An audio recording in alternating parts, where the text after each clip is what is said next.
सुप्रभात छात्र एवं छात्रों हम आपका भारतीय शिक्षा सेवा सदन में स्वागत करते हैं। छात्रों, आज हम कक्षा 12 हिंदी के काव्य खंड के श्रद्धा मनु नामक पाठ का अध्ययन करेंगे। छात्रों, यह जयशंकर प्रसाद द्वारा रचित कामायनी से उद्धृत है। कामायनी के श्रद्धा सर्ग से लिया गया है। इसमें उस समय का वर्णन है जब प्रलय आ गई थी। प्रलय में मनु जो है अकेले पर्वत पर तपस्या कर रहे थे। वहीं पर श्रद्धा हिमालय की शोभा देखने गई हुई थी और जैसे वो ऊपर जाती है नीचे प्रलय आ जाती है।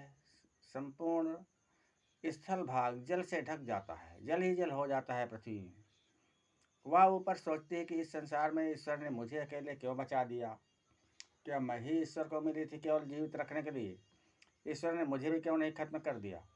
इसी तरह वह घूम रही थी इधर उधर कि वहीं पर उसे कुछ दान किया हुआ अन्न दिखाई पड़ा, जिससे उसे अनुभव हुआ कि अभी मेरे अलावा और कोई भी यहाँ जीवित है।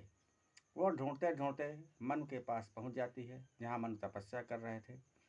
तो मन से वो प्रश्न करती है, कहती, कौन तुम संस्कृत जल नितीर तरंगों से फेंकी मणि एक, कर रहे निर्जन का चुपचाप प्रभा की धारा से अभिषेक। कहती, हे अपरिचित मनुष्य, संसार रूपी समुद्र के किनारे तरंगों द्वारा फेंकी हुई एक मणि के समान इस निर्जन स्थान का अपने प्रभा की धारा से अभिषेक करने वाले, अर्थात अपने प्रकाश से प्रकाशित करने वाले, आलोकित करने वाले तुम कौन हो? जिस प्रकार समुद्र में लहरें आती हैं तो लहरों के साथ जो है मणियाँ आ जाती हैं। लहरें मणि को किनारे फेंक कर चली जाती हैं और वो मणि अपने स्थान पर पड़े पड़े अपने स्थान को आलोकित करती रहती है। उसी प्रकार संसार रूपी समुद्र के किनारे तरंगों द्वारा फेंकी हुई एक मणि के समान मनु भी वहाँ बैठे तपस्या कर रहे हैं। इसीलिए श्रद्धा ने उनसे पूछा कि संसार रूपी समुद्र के किनारे तरंगों द्वारा फेंकी हुई एक मणि के समान तुम यहाँ पड़े हुए अपने प्रभा की धारा से इस स्थान को आलोकित करने वाले तुम कौन? कहते, मधुर विश्रांत और एकांत जगत का सुलझा हुआ रहस्य, एक करुणामय सुंदर मौन और चंचल मन का आलस्य। मधुर भी, विश्रांतमय, थके हुए और इस एकांत स्थान में संसार के सुलझे हुए रहस्य की भांति। अर्थात मनु का शरीर बहुत सुंदर, लेकिन वो थके हुए थे। संसार की असारता को देखकर, इस प्रलय को देखकर वो हताश हो गए थे, दुखी हो गए थे। तो विश्रांत अर्थात उनके मन में थकावट का अनुभव हो रहा था। उस एकांत स्थान में संसार के सुलझे हुए रहस्य की भांति, अर्थात संसार में जो कुछ होता है, जैसे होता है, उसका रहस्य उन्हीं के द्वारा खुलेगा। इसलिए संसार के सुलझे हुए रहस्य की भांति कहा गया है। और चंचल मन का आलस्य, और आप जो है एक आलसी के समान यहाँ बैठे हुए हैं। यद्यपि तुम्हारा मन चंचल है, फिर भी उसने आलस्य धारण कर रखा है।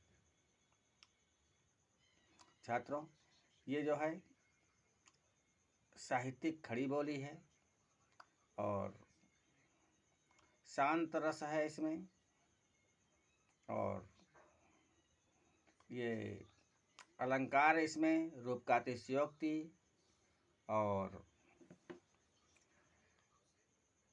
रूपकातिशयोक्ति, अंत्यानुप्रास आदि अलंकारों की छटा दिखाई देती है। और आगे देखिएगा, एक झिटका सा नहीं सुना ये मनु ने मधु गुंजार, मधुकरी कासा जब सानंद, किए मुख नीचा कमल समान, प्रथम कवि का ज्यों सुंदर छंद।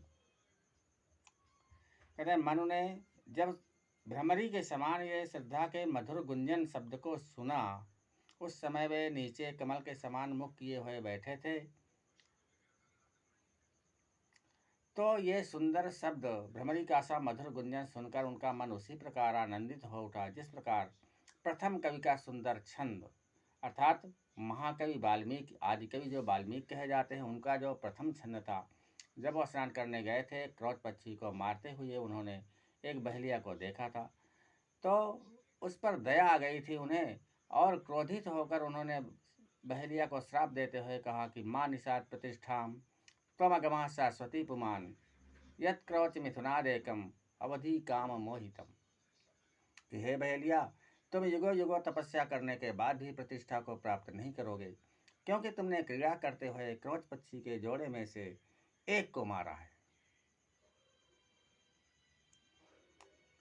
तो ये प्रथम कवि अर्थात आदिकवि वाल्मीकि का पहला छंद था, जिसे अचानक उनके मुंह से निकल जाने पर महाकवि जो है बहुत प्रसन्न हुए थे। उसी प्रकार श्रद्धा के ये शब्दों को सुनकर मन भी बहुत प्रसन्न हुए।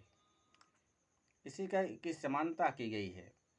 वीडियो देखने के लिए बहुत बहुत धन्यवाद छात्रों। आप हमारे वीडियो को सब्सक्राइब कर लीजिए, चैनल को सब्सक्राइब कर लीजिए और वीडियो को लाइक कर लीजिए और अधिक से अधिक शेयर करने का प्रयत्न करें, ताकि शिक्षा का प्रसार अधिक से अधिक हो सके।